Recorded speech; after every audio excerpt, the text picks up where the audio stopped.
विद्यार्थी कावीळ या आजाराबद्दल, आजार कसा पसरतो, तो होऊ नयेसाठी कोणती काळजी घेतली पाहिजे, त्यासाठी कोणता रोगकारक कारणीभूत आहे, हे नाटिकेच्या माध्यमातून सादर करणार आहे. आणि नाटिकेच्या माध्यमातून सादर करताना NIMS परीक्षेसाठी तो चांगल्या पद्धतीने लक्षात राहण्यासाठी मदत होऊ शकते. दिवस झालं कधीच काय खाल्लं नाही.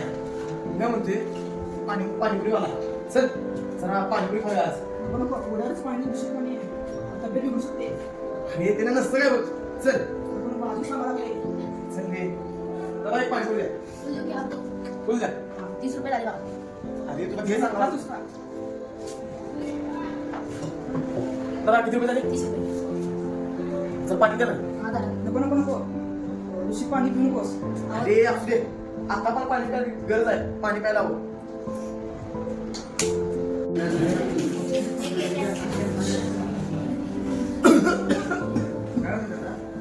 असतं म्हणा.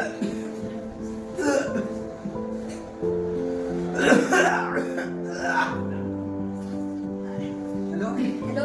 डॉक्टर बोलतो काय? होय. मला जरा मला जायला होती. काय?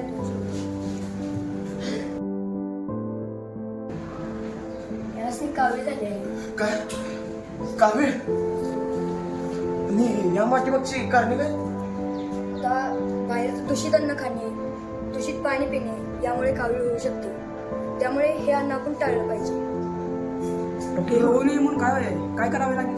स्वच्छ पाण्याने हात धुणे, साबणाने हात धुणे व गरम पाणी उकळून पिणे. कावीळ सारख्या संसर्गजन्य आजारांना बळी पडायचं नसेल तर दूषित पाणी पिऊ नका. दूषित अन्न खाऊ